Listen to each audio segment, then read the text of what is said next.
Well, Norgan, like I said, we got rid of the test pipes and now we're putting in the stock hats, and it's just so sad.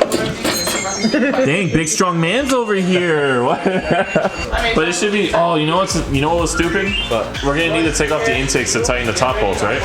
Damn. And I just put those on. Yep. Okay. Well, whatever.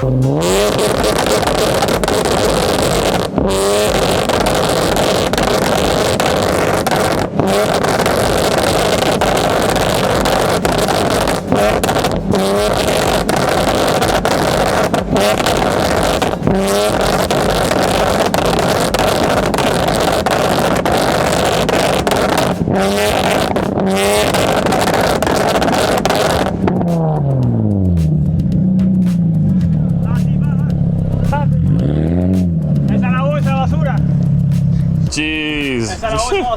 Look at that. That's when you know it's serious.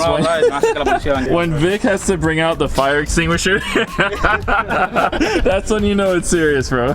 Wow. That was loud as hell. Yeah, I have to cover one ear. And the other one's just ringing. Bing, bing. Yeah, bro. Well, I didn't expect that at all.